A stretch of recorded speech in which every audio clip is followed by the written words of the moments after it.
చాలా బిజీగా ఉన్నాను కదా. సో మొదటిగా welcome to my channel Kakinada అమ్మాయి. సో నేను అబ్బాయి ఫిష్ మార్కెట్కి వెళ్తున్నాను, అలానే ఒక్కదాన్నే వెళ్తున్నాను.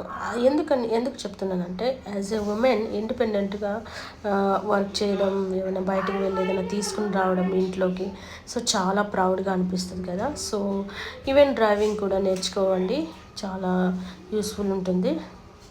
సో పైగా మీరు చూస్తూ ఉన్నారు కదా, నేను ఫిష్ మార్కెట్కి వచ్చేసాను. సో ఇక్కడ చాలా చాలా రకాలమైన రొయ్యలు, చేపలు అన్నీ ఉన్నాయి. సో నేనైతే ఒక పెద్ద చేప తీసుకున్నాను, రోహో, అది 1.5 kg ఉంది. అండ్ ప్రాన్స్ కూడా తీసుకున్నాను. సో తర్వాత వీడియోలో మీకు కనిపిస్తుంది. సో నేను ఏదైతే తీసుకున్నానో ప్రిపేర్ చేసి నేను వీడియోస్ కూడా పెడతాను. సో మీరు నెక్స్ట్ వీడియోస్లో మీరు ఫాలో అయిపోండి. సంజయ్ భయ్య, సో సంజయ్ మార్కెట్ అనమాట. ఇక్కడ పుణేలో చాలా మంచి మార్కెట్, నేను అన్నీ ఇస్తూ ఉంటాను నీట్గా. అండ్ ఫైనల్లీ అయిపోయింది, నేను రిటర్న్ అవుతున్నాను.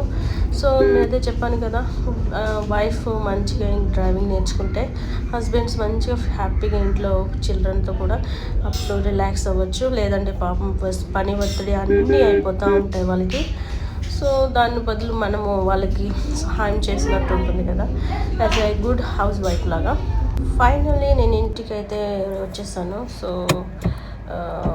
ఫైనల్లీ అయితే పార్కింగ్ చేస్తున్నాను. కొంచెం డిఫికల్ట్గా అనిపిస్తూ ఉంటుంది, ఆల్మోస్ట్ ఏదో నేర్చేసుకున్నాను కాబట్టి అట్లా పార్క్ చేసేసి ఇంకా ఇంటికి వచ్చేద్దామని చెప్పేసి. ఎందుకంటే ఇప్పటికే 2 hours అయింది బయటకు వచ్చి. ఫస్ట్ ఫిష్ దగ్గరికి వెళ్ళాలి, తర్వాత సూపర్ మార్కెట్ అంటే స్టార్ బజార్ కూడా వెళ్ళొచ్చాను.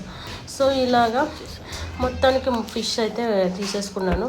సో ముఖ్యం కదా ఫిష్ అంటే, అదే చెప్తున్నాను లాస్ట్ వీడియోస్లో కూడా. సో ఎంతైనా నాన్ వెజ్ అంటే నాన్ వెజే కదా. సో నేనైతే ఫిష్లో rohu and prawns, Godavari and సముద్రం ఫిష్ ప్రాన్స్ అయితే అన్నారు. సో ఇదండి ఈరోజు నా వీడియో. సో హాఫ్ డే వెళ్ళిపోయింది. సో ఇలాగే చూస్తున్న వీడియోస్ లైక్ చేయండి, సబ్స్క్రైబ్ చేయండి. Thank you.